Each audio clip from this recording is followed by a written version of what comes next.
As mentioned yesterday, the focus areas of this year's New Horizons Forum includes the Space Shuttle Era early days, which we did yesterday, Space Shuttle Era results and way ahead, which is the topic for today, energy and the environment, the role of aerospace, and hypersonics moving forward. Also, as mentioned, the last 2 days are, these two areas are rapidly evolving, areas that are of increasing interest to this community, and we'll focus on these 2 days on Thursday and Friday. The Space Shuttle and its nearly 30-year era of flight represents one of the most significant accomplishments in aerospace history. We believe that it's appropriate that AIAA take this opportunity in conjunction with the Aerospace Sciences Meeting to take stock of this remarkable era with some of the key leaders involved in the Space Shuttle program and to discuss the future of spaceflight with a diverse and distinguished panel. Thus, we are dedicating the second day of the New Horizons Forum to reflect on the development of this remarkable vehicle and the operations, the lessons learned and results obtained from this era, and a discussion of what may lie ahead after Space Shuttle has made its last landing. The AIAA wishes to thank Lockheed Martin for sponsorship of this year's New Horizons Forum. Representing Lockheed Martin is Ken Reitler, who is currently Vice President, NASA Program Integration for Lockheed Martin Space Systems Company, and will introduce the NASA Administrator, our keynote speaker, the Honorable Charles F. Bolden. Ken joined Lockheed Martin in 1995 and has held positions as Vice President of the Science, Engineering, and Test Operation in 1996, Senior Vice President of Lockheed Martin Space Operations in 2001, and promoted to President in 2004. He joined the Space Systems Company in 2007. Prior to joining Lockheed, he spent 8 years with NASA. As an astronaut, Ken piloted 2 shuttle missions, STS-48 and 60. His 22-year military career included experience in naval aviation, which also included being a distinguished graduate of the U.S. Navy Naval Test Pilot School and chief flight instructor at the U.S. Naval Test Pilot School in Patuxent River, Maryland. Ken holds a BS in Aerospace Engineering with distinction from the U.S. Naval Academy, the former location of the Commander-in-Chief's Trophy, an MS in Aeronautical Engineering from the U.S. Naval Postgraduate School, and an MS in Systems Management from the University of Southern California. Please welcome Ken Reitler.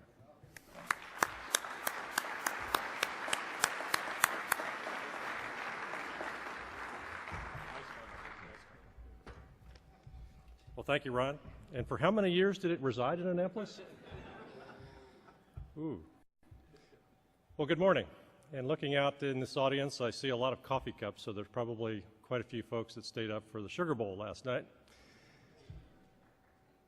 New location for Dr. Sega's new business in Ohio State, I believe. Well, it's an honor for Lockheed Martin to be a sponsor of this 49th AIAA Aerospace Sciences Meeting. And in particular, this event, the reason why we're all gathered here this morning. And on behalf of Lockheed Martin, it's my pleasure to introduce our keynote speaker, Major General Charles F. Bolden, Jr., United States Marine Corps retired, current NASA Administrator, and my longtime colleague and friend. Now, Charlie B., as most of you know him, is truly one of those people for whom no introduction is needed, especially with this group of people that you've worked with for so long and so hard. But I tell you, I can't resist giving you my version of that. Charlie's a native of Columbia, South Carolina, graduated from the U.S. Naval Academy with the great class of '68.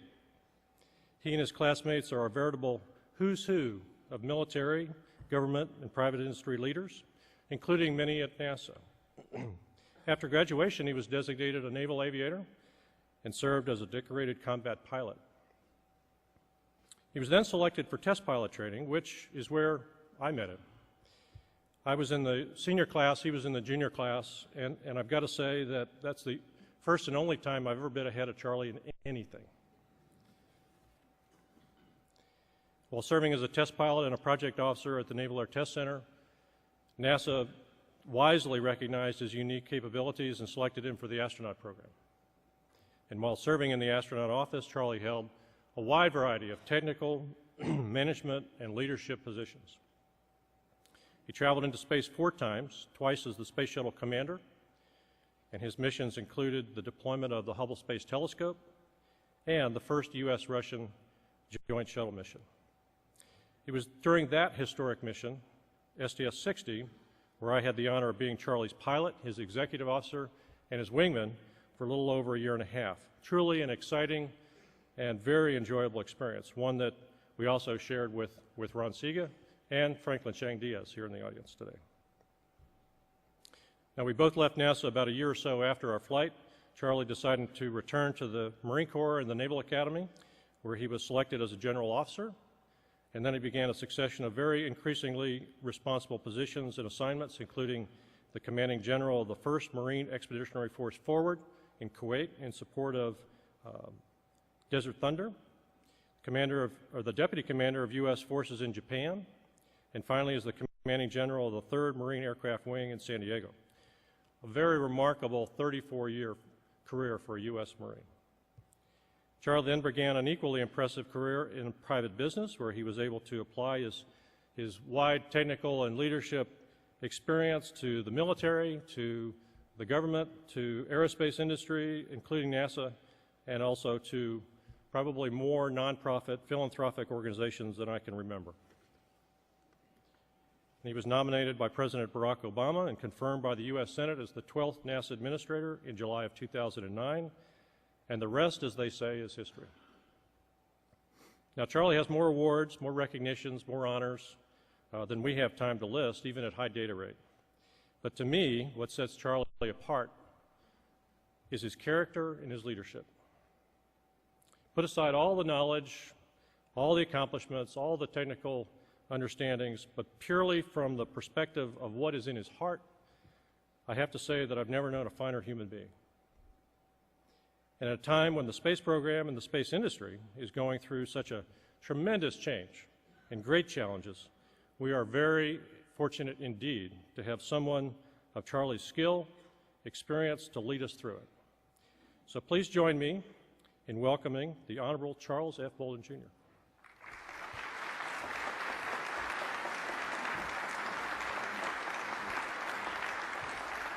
Good morning. Ken, thank you very much for the very kind and undeserved words, and Dr. Siga, thank you very much for inviting me to be here, first of all. I want to tell you what an honor it is to have an opportunity to participate in this forum.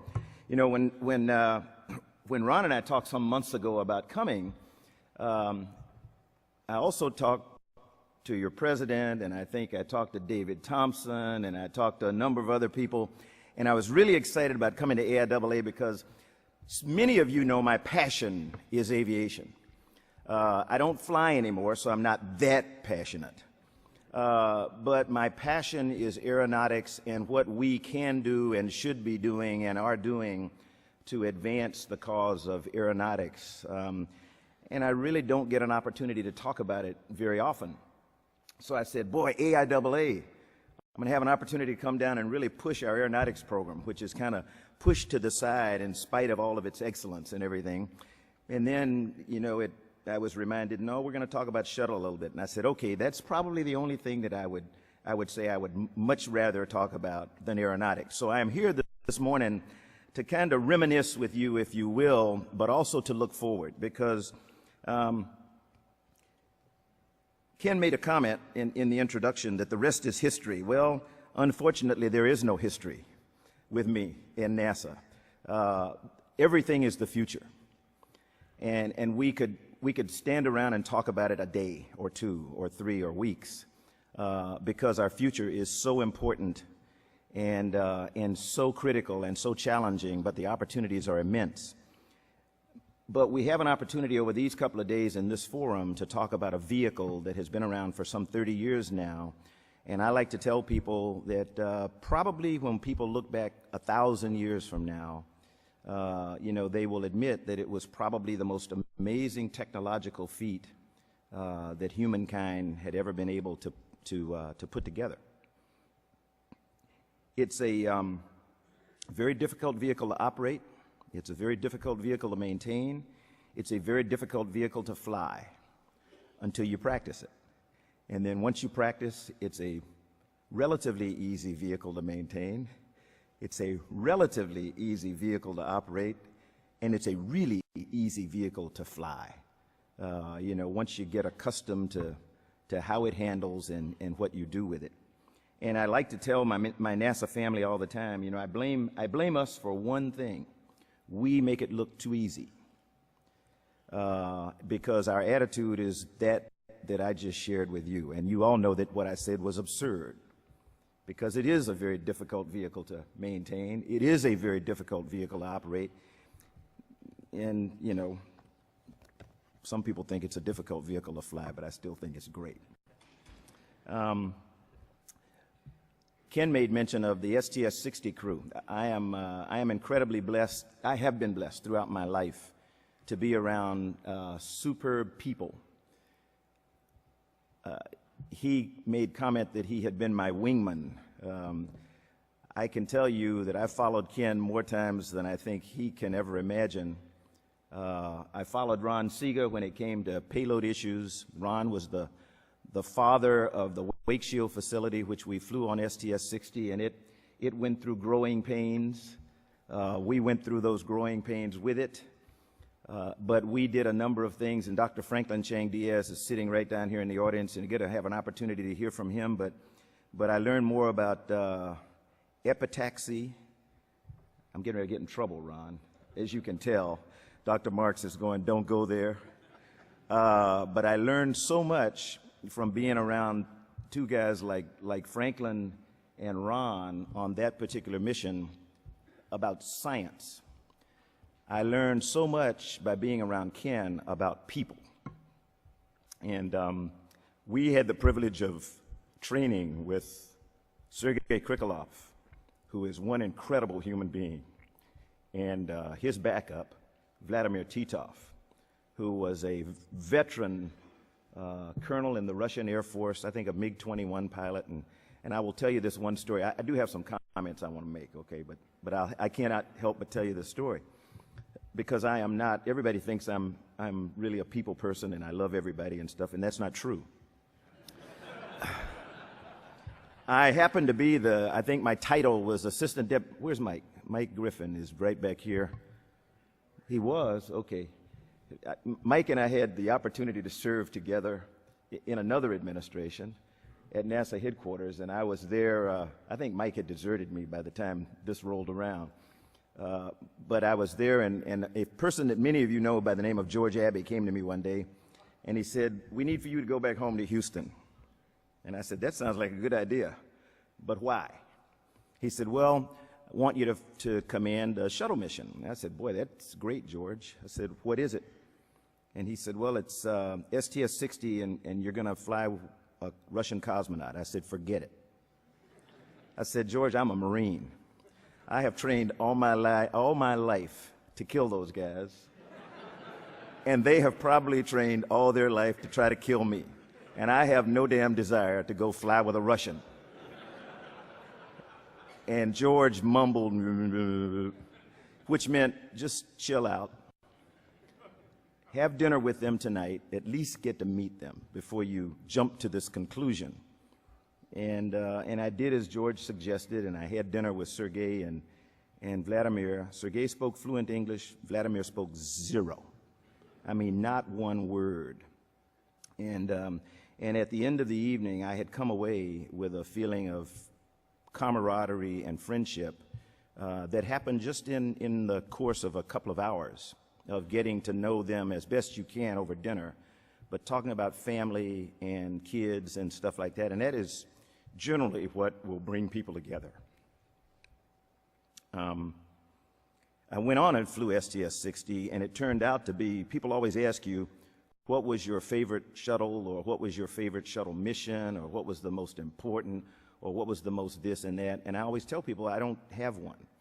You know, they were all different, distinctly different, and mine were. But the one that I think helped to mold me as much as any was probably STS-60. And it was because it cemented in my mind something that I had learned in my Marine Corps career up until then. And that was that engagement is incredibly critical. And that getting to know people, spending time with them, as a guy by the name of Mortensen wrote a book called 3 Cups of Tea, learning their customs and their traditions and being willing to listen to them goes far more than anything else that you can possibly imagine. And that was cemented in my mind and my heart over the course of preparing for that mission. So when you talk about shuttle, and I get emotional when I talk about shuttle, I think all of you know that. It's not just the vehicle. It was the people, or it is the people, and it's the family. And that's what we're having an opportunity over these couple of days, those of us who have been a part of the program, to try to share with you. And that's all we can do.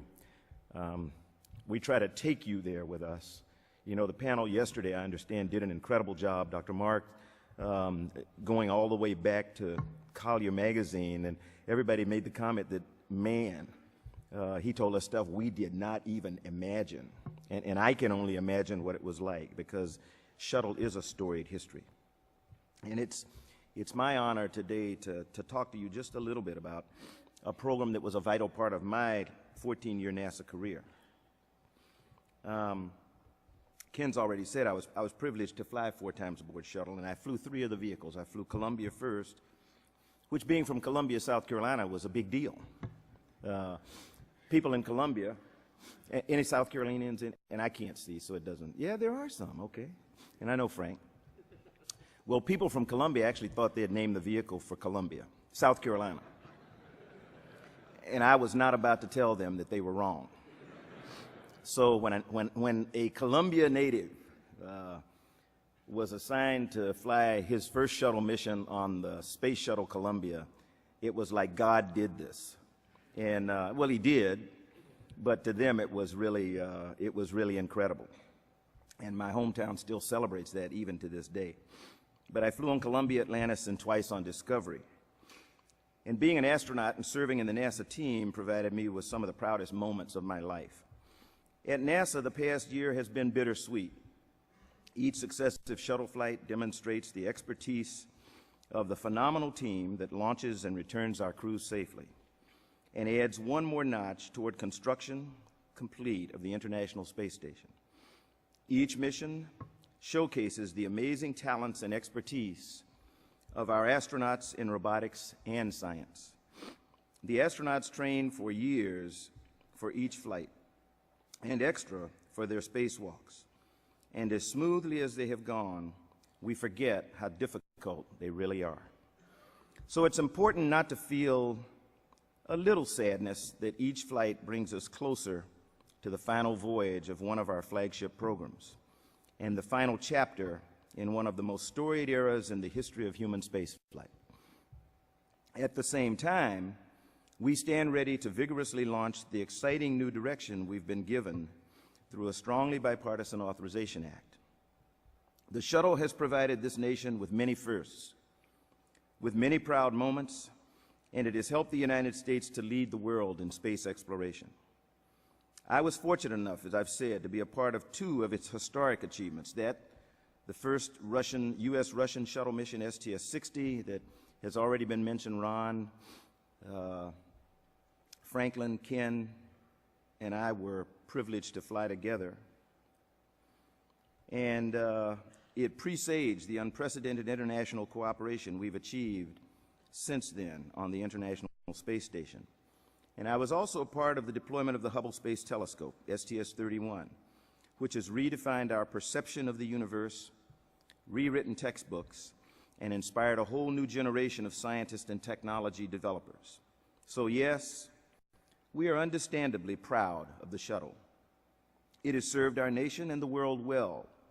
And while we naturally feel some sadness about the end of this program that has been operational now for more than 30 years, a bit like saying goodbye to an old friend, as I said, we are also thrilled to be on the cusp of a whole new era of exploration capabilities. This generational change we're going through at NASA comes during a year of space milestones. We're approaching the 50th anniversary of Yuri Gagarin becoming the first human in space on April 12th. The same day, we celebrate the 30th anniversary of the first shuttle mission, STS-1. I know Bob Crippen piloted that mission, moderated a panel here yesterday, and as I said, it got rave reviews. Since STS-1, 360 individuals in total have flown on this amazing, amazing, amazing spacecraft. Excuse me. I know yesterday's panel talked about the early days of the program, so I won't go over the tens of thousands of wind tunnel tests, of Marshall's vibration testing, or the endless refining of the designs for the vehicle that was largely theoretical up until it finally blasted off the launch pad in April 1981. The shuttle is still an experimental vehicle in the purest sense. Even though we may know many things about it and we are confident in our procedures and its systems, it is still very much a vehicle that continues to teach us, that we continue to refine, and from which we will apply many lessons learned to our next space systems. We've learned technologically, operationally, and on a very human level from this program. For instance, while the outer mold line of the shuttle has not fundamentally changed since that first flight, constant improvements in technology have been incorporated throughout the program's life. Any future system will have to do the same, incorporating changes and upgrades as we fly and learn and apply new data to improve safety and make ever more challenging missions possible.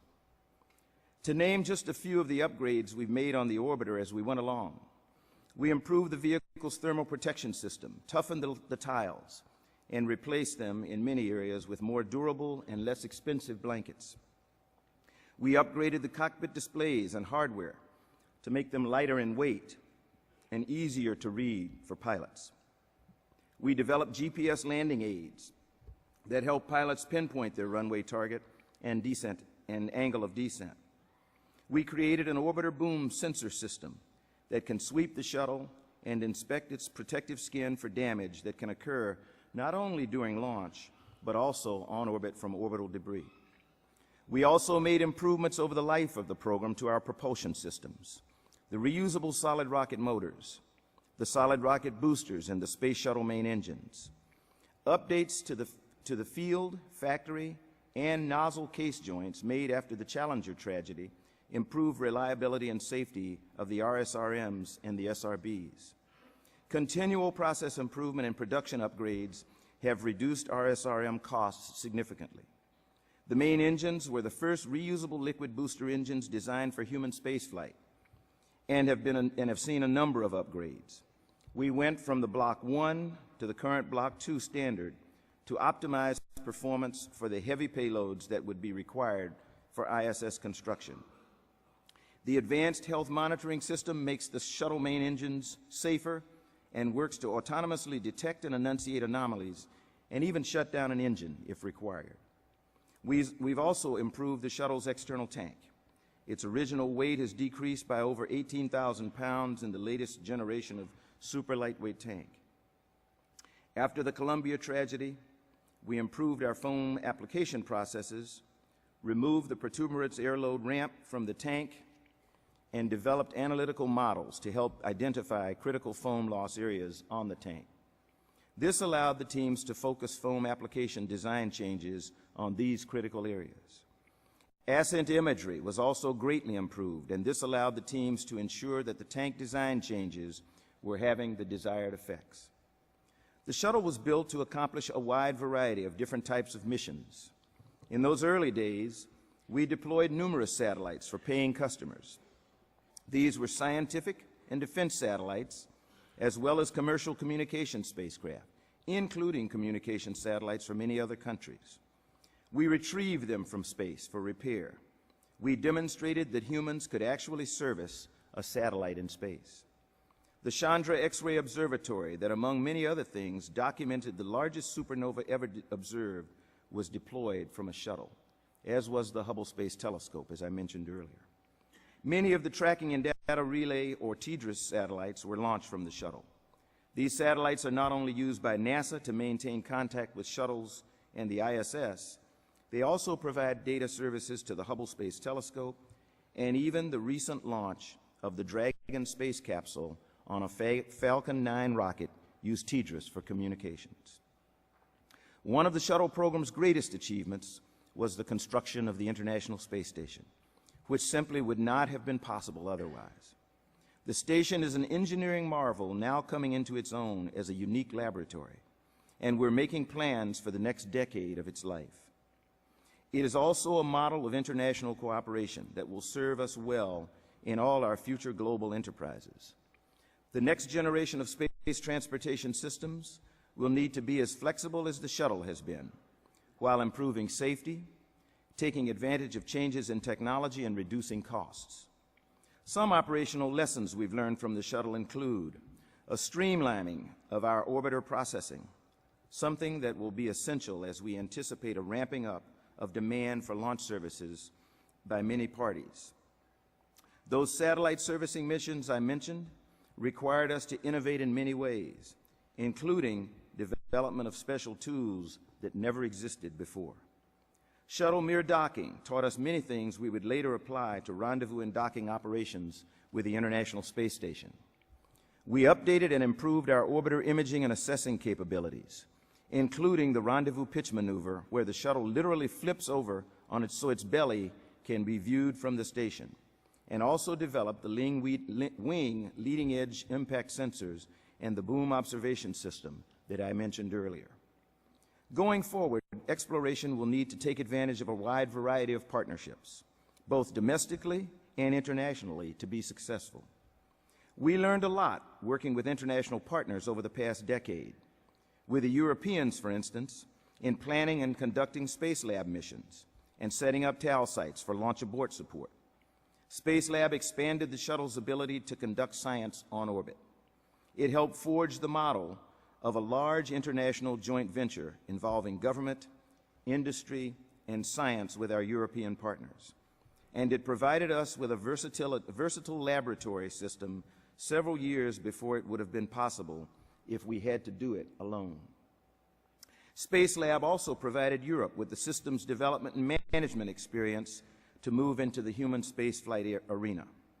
The Canadians were invaluable partners on the remote manipulator system and the OBSS. The Russians taught us a tremendous amount during shuttle Mir years and beyond, and all the international partnerships on the ISS continue to be a learning experience, not only technically, but also culturally, as we become a spacefaring people on a global scale. In addition to the technical accomplishments and the discoveries it helped make possible, the shuttle transformed the face of human spaceflight. Astronauts have become a diverse group in every way. From the core expertise we still draw from the military to civilian scientists, teachers, and specialists in many areas. The program has been integral to provide flight opportunities for women and minorities. We may have suffered somewhat from our own success, from making things look too easy. The loss of 2 crews shocked and saddened the world and made us realize with each accident how very hard the space enterprise really is. How much astronauts put on the line to strap themselves to 7 million pounds of thrust to escape the confines of Earth's gravity. Nevertheless, the public has gotten used to the routine of space launches, to the idea that we can put a 100-ton vehicle into space, dock with a space station, clamber around the outside of that outpost, perform amazing robotic feats, and come back safely. As we move toward a true commercial capability for reaching low Earth orbit, it seems people are yearning even more for routine access to space, one of the unfulfilled promises of the original space transportation system. With greater commercial access to LEO, we're going to open up an entirely new segment of the economy, and with this will come new high-tech jobs. I hope we can all agree, as a nation, we're ready for that. We know we can do it, in part because of all that we have learned from Shuttle. and the fact that we have flown more than 130 missions to space, more than any other NASA human spaceflight program. The NASA Authorization Act of 2010 has recognized the importance to ISS of flying one more shuttle flight, in addition to the 2 remaining on the manifest. We've looked at the safety aspects of that flight, and we've determined that this additional flight is as safe as previous flights and has adequate crew rescue capability if needed. We are currently planning to fly this additional flight, STS-135, as the fiscal year 2011 budget process sorts itself out. Meanwhile, there are 2 regularly manifested flights in preparation, and we look forward to their accomplishment. STS-133 will deliver the first robotic crew member to the station, Robonaut 2, or R2, as we call him, which will begin a new era of human and robotic partnership. And STS-134 will deliver the alpha magnetic spectrometer to the International Space Station. AMS will help us understand the origin and structure of the universe. In the future, we've been directed to facilitate the success of the commercial sector to transport crew and cargo to low Earth orbit. To that end, our COTS and CCDEV programs remain healthy. As we implement the NASA Authorization Act of 2010, they will see even more activity. SpaceX recently made history with the launch of the Dragon capsule aboard a Falcon 9, successfully orbiting Earth and retrieving it after intact re-entry. Orbital Sciences recently successfully test-fired its AJ-26 engine for the Taurus rocket. The CCDEV participants are working hard on their own systems and related businesses to support commercial transportation, and round 2 of that program will bring in even more innovative ideas. The Authorization Act also directs NASA to develop a space launch system, the heavy lift rocket that will carry us on the next generation of missions beyond LEO. The Authorization Act also puts us on the path to developing many new technologies that will benefit from our deep pool of knowledge from Shuttle and help take us to the next level. Things like in-space propulsion systems, inflatable habitats, and in-orbit refueling. A lot of these technologies that will take us beyond low Earth orbit are being discussed at this conference, as they have been for years. Thanks to President Obama signing the NASA Authorization Act of 2010, after its passage by overwhelming bipartisan vote of the Congress, we now have a roadmap that will help us make progress on these critically needed techniques. I can proudly say that the shuttle has been a huge benefit to society. Each mission has accomplished many objectives, from the high-profile satellite deployments to flying experiments for recognized researchers and even school children. It's helped us improve communications on Earth and to understand our home planet better. It's set scientific satellites speeding on their missions into the solar system. It's given us tremendous knowledge about a reusable spacecraft and launch system from which future commercial systems will benefit. It's enabled construction of the station. It's given us an unprecedented view of our planet. We will never forget the sacrifices of our brave crews on Challenger and Columbia. Several were close personal friends whom I shall never forget.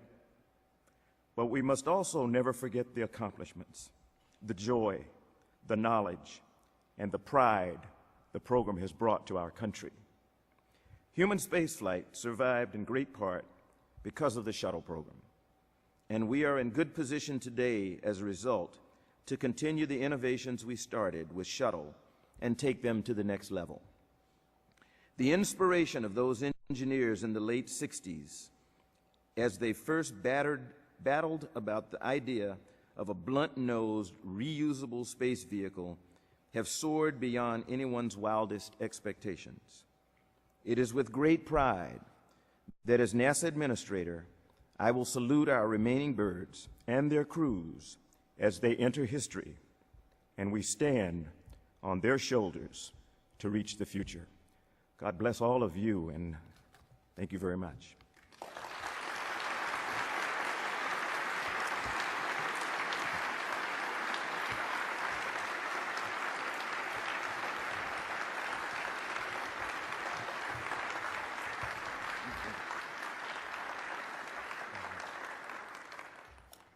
As you probably have seen, there's folks walking on the aisles with down the aisles with cards, and those for questions. So I do have a few that to start off with. The first one is a two-page multi-part question. You've given a great overview of an outstanding and historic technological accomplishment. But most of us do not want the greatest aerospace accomplishments to be things we visit in museums. We want them to be programs we work on. So what's next? What is the challenge that the students in this audience can look forward to working on? What program do you envision NASA championing that will have both the vision to inspire, the funding to succeed, and the political support to complete? What do you hope your legacy will be as NASA administrator? Boy, the political support to complete. You know, I will share with you, my mantra has become, in talking to everybody, all of our stakeholders, whether it's the people in the White House, people in OMB, people in the Congress, that whatever systems we develop next will have to fulfill three criteria. They'll have to be affordable, and that is the dominant criteria. They'll have to be sustainable, and that goes to the question. They will have to last. They'll have to be systems that we can convince people are worthy so that they last over multiple Congresses and multiple administrations. I will tell you that I think one of the best tools or one of the best ways to help assure that, it doesn't guarantee it, but to help assure it, is our international cooperation and our cooperation with industry and academia. And then finally, they have to be realistic. We cannot continue to promise people that we will deliver something that we know in our heart is not attainable. So affordable, which is the number one figure of merit, if you will, sustainable and realistic. We are in the process now of trying to come to a decision on what the next space launch system or heavy lift launch vehicle will be. And I can share with you, you know, the big question now is, what do you want for a first stage engine? Do you want, you know, LOX and hydrogen, or do you want LOX and I call it kerosene, RP? And that is a critical decision, because from that you determine basically the rest of the architecture. So that's the thing that we are wrestling with right now. And you may say, well, shucks, just make a decision. It is difficult because we are trying to build a system for the nation, not just for NASA. So it has to be a system that will be usable by the Defense Department, by industry, even by commercial entities at some point after we develop this system. We are in the process of building a multi-purpose crew vehicle, and we're pretty much settled on what that will be like in principle. And these are things that we already have young people. People tell me don't use the term young people, but I'm a young person. You know, I will be 60-something, I forget. When you get to be my age, you forget. But I'll be 60-something in my next birthday in August, and I can still consider myself to be very young. So those of you sitting in the audience, and some of you I can see right in the middle who look like you're in high school or college, there are really things for you to do, and we really need your leadership. You know, it's really important to understand what I mean when I say we need your leadership. When I give lectures to young people on campuses about leadership, I tell them that everybody's a leader. And one of the most important jobs of a leader, when you're not the person who is physically in charge, is to convince the person who is of what the right course of action is. So many of you sitting in this audience will have to talk and counsel people like me and help us make the proper decisions. Because in spite of the fact that we may think we know everything, we don't. I have learned that through the years. So I really am looking forward to working with many of you who have a desire to enter the space program. When you talk about NASA, though, I must remind you again, NASA is not just about sending people to space. NASA is a unique organization in our government. It is the only it's probably the only organization in our government that every single day is involved in science, technology, engineering, and math. We apply them every single day. Other than the military, other than the Department of Defense, we are the only organization in our government that puts people at risk every single day. We have people who come to work because they know it's going to be a difficult day, and they know it's going to be a challenging day, and they know that they are going to put their lives at risk on that day. So it takes a different kind of person to want to work for this organization. But we believe in what we do, and we feel it in our hearts.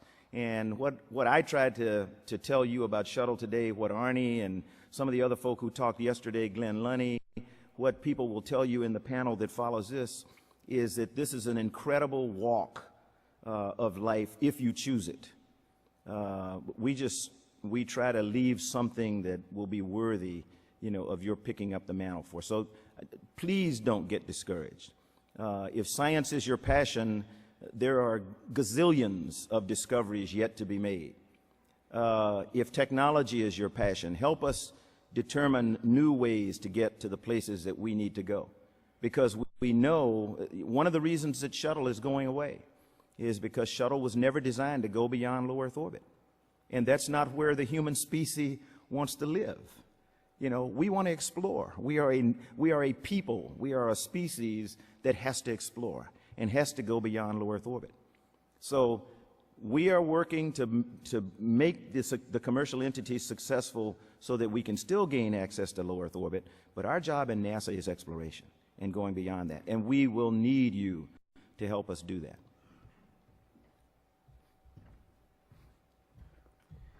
Okay, the next theme has two questions, and I'll read them both and have you answer them. In light of the recent successes in commercial spaceflight, how do you see the role of NASA's manned flight program going forward? And the second question is, what do you see in Kennedy Space Center's future as a spaceport for human spaceflight, with private companies looking to set up spaceports elsewhere? Remember I talked about affordability and sustainability? If I answer the second question first, we could go off and try to launch humans from multiple places around the country. I don't think that's reasonable, personally. I talked about being realistic. It is not realistic to think that we can set up a site in Maine and Texas and other places. We have an incredible launch site for human beings at the Kennedy Space Center. And in my mind, that will remain the place from which humans leave this planet if they happen to leave from American soil. Now, in time, we may develop launch sites at other places. We may go back to Vandenberg, as we were doing as a part of the shuttle program, but did not utilize because of the Challenger accident. So there are other things we can do. But when I talk about affordability, sustainability, and realism, the Kennedy Space Center and the Kennedy Cape Canaveral complex will, for the foreseeable future, be the home of human spaceflight. What is human spaceflight? Human spaceflight, Lisa Malone and I were talking a little bit earlier today. You all need to understand, we are not walking away from human spaceflight.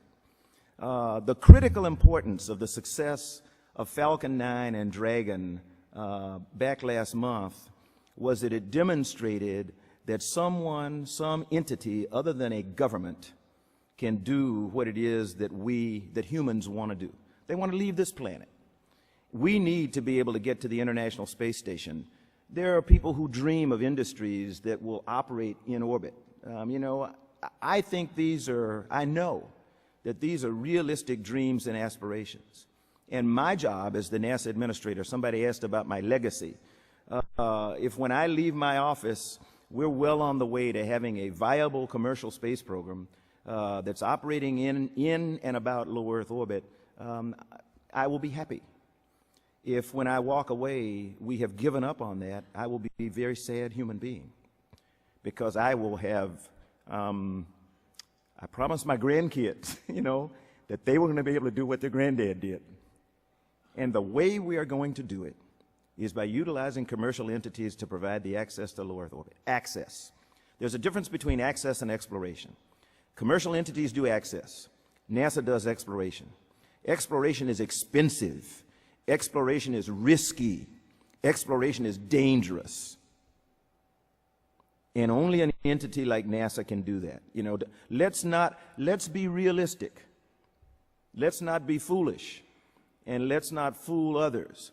You know, I wish I could tell you that everybody in this room 10 years from now is going to be going into space, because introduction of the commercial entities have allowed anybody who wants to go and buy a ticket. That's true.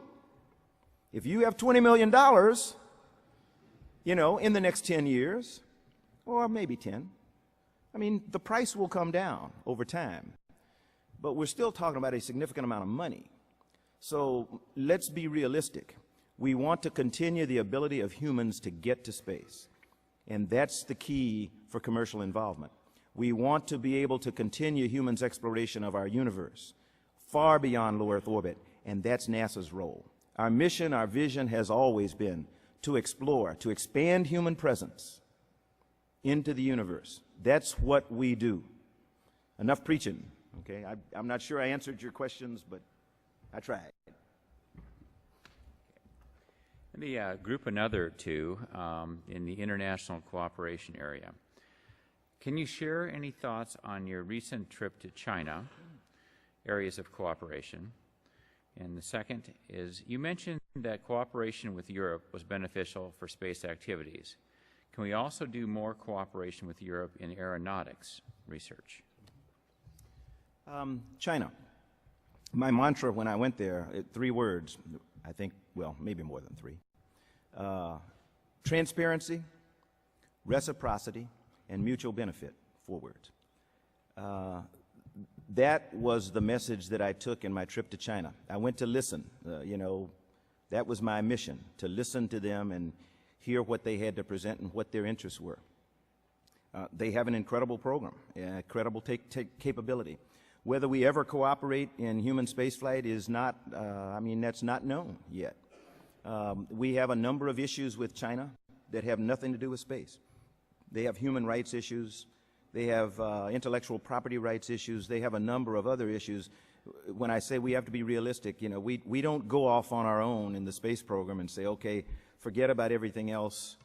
We're going to go and form a partnership with these folks. Do I think it would be valuable? Yes. Do I think there is a potential for a partnership? Yes. Do I think it will happen anytime soon? I don't know. You know, our leaders will meet here later this month, and whether or not they continue a dialogue on space partnership is yet to be seen. But they represent a very capable international entity. Europeans, we have worked and continue to work in the field of aeronautics. Because of ITAR and other restrictions in the law, we have a difficult time being as free to do international cooperation in the field of aeronautics as we would like. But nonetheless, because aviation and aeronautics is now a global industry, we do some work, growing levels of work with all of our European partners. So I do see that growing. You don't have to keep going. Oh, you want to? Yeah, this is an engineering question for you. Where's Mike? Yeah. Current propulsion methods are unrealistic if one thinks of traveling beyond the solar system. Is there any serious investigation going on concerning alternative propulsion / locomotion, antimatter wormholes? I'm going to give you an opinion, and everybody has opinions. I have told people that I really would not like to spend a lot of time looking for a miracle cure for first-stage propulsion.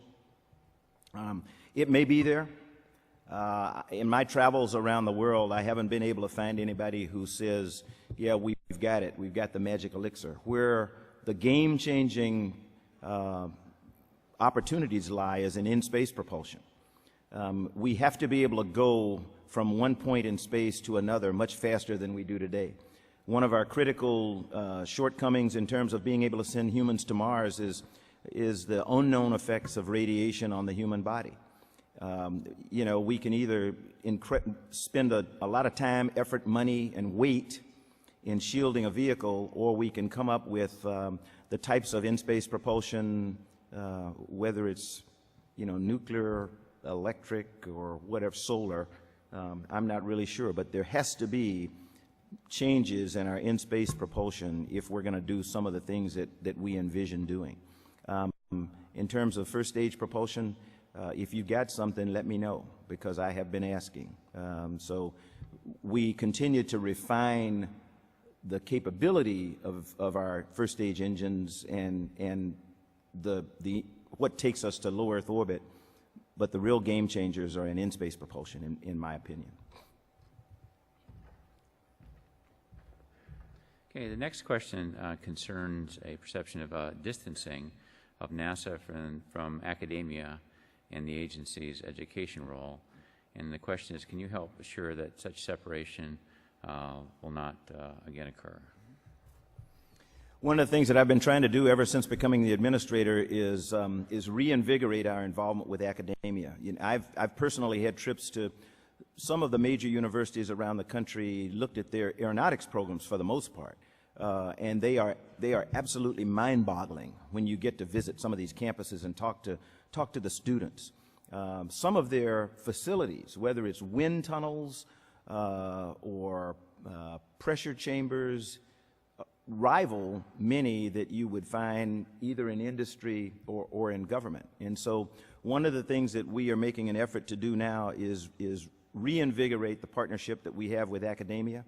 Our education program is going through a major change. We put together a design team that would look at how we do education, because we have got to find a way to help educate our kids. If we don't get American kids interested and competent in engineering, math, and science, it's all over. We are way behind and falling farther and farther behind every day.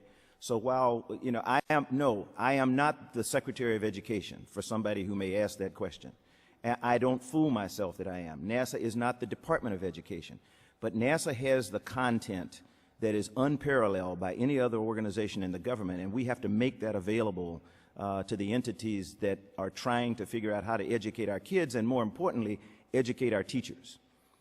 If we want to have STEM education revitalized so that we can catch up with the rest of the world, we've got to have competent teachers, competent, capable, confident teachers who can walk into a classroom and willingly step forward and convince a student that going into a STEM-related area is a good thing, and that it's fun, and that although it's not easy, it can be done. And those are the challenges that we face. So the importance of reinvigorating our interplay with academia is critical, and we're trying to do that.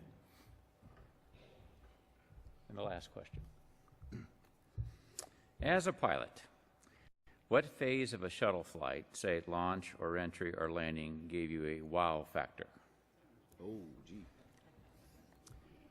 Every phase. As a pilot, because you're sitting there watching for the most part. But, you know, if you talk about piloting, because I'm an old guy, okay, you have to admit, the shuttle has changed dramatically, and the missions have changed dramatically since I left NASA in 1994. Somebody today may tell you that from a piloting perspective, there is nothing. I'm saying someone may tell you. I can't, because I didn't have this experience. But my guess is that a current pilot in the shuttle program would tell you there is nothing like taking your 200,000-pound vehicle and rendezvousing and docking with this multi-ton thing called the International Space Station on orbit. I've done simulations and stuff, and it gets your heart pumping. You know, there's nothing like bringing these two behemoths together at a foot and a half, at a half foot a second, or whatever it is nowadays. But again, landing the shuttle for a pilot is probably the wow factor, and it was thrilling every time. It was thrilling to watch others do it. Ascent happens too quickly, so you don't really get a chance to enjoy it. You know, you train, I don't know, 90% of your time. Is that right, Frank? Ken? 60? 75? That's a lot. You devote a lot of your training to ascent disasters. And then you lay on your back there for a few hours, and things start shaking and rattling, and you lift off, and then you look at each other and you say, man, is that it? Because 8.5 minutes goes pretty fast, even when things go wrong. And they don't very often go wrong, which is a tribute to the program. You know, when we see an indication of something, it is generally a sensor. So we have a program of which the American people can be incredibly proud. And some of the people sitting on this front row, some of the people that you heard from yesterday, deserve an incredible debt of gratitude from all of us. Like I said, you know, we stand on their shoulders, and the role of many of us in this room today is to provide a set of shoulders that some of the younger people can stand on as they do the things that we can only dream about, because we won't be at the controls when we go beyond low Earth orbit and go to Mars and Moon and asteroids and things like that. So every one of you who is here who has that dream, hold on to it. But you got to work hard if you want to make it come true. You've got to believe in yourselves and believe in that dream, and just push, keep pushing, because we're trying really hard to make sure that you have an opportunity to do that. But we got to take little steps. You know, it is an incremental progression to where we want to go. We're not accustomed to that. We like to make big leaps. Affordable, sustainable, realistic. That means you take incremental steps. You do one step at a time, little things. We have got to get commercial entities to have the capability to get stuff to station, because we have got to sustain and maintain the International Space Station. Shuttle's going away. And when we fly the last shuttle mission, STS-135, in June, we will be utterly dependent upon international partners and eventually U.S. commercial entities to get things to space station to sustain it. That's critical, because we won't go anywhere beyond low Earth orbit if we can't do that. So it's a partnership. There is no competition. I apologize for rambling here, but I have to speak for some of my Senate directors who have been really bothered by the press of late that wants to make this a contest between commercial entities and NASA. We're not doing the same piece of the... This is not a contest. This is a challenge, and it's a partnership. And my job is to facilitate the success of commercial entities to provide us access to space. It is also my job to try to lead NASA to give us the capability to explore. And that is a cooperative effort. One builds on the other. Shuttle has laid the groundwork. Commercial entities, I think we've left them enough that they can now pick up the mantle and continue providing access to low Earth orbit. From there, NASA will have to do the job of exploring, and that's going to be challenging.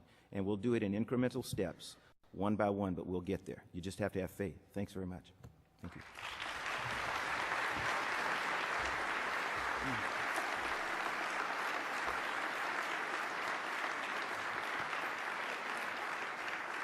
So on behalf of AIAA, thank you for agreeing to serve in this very difficult position.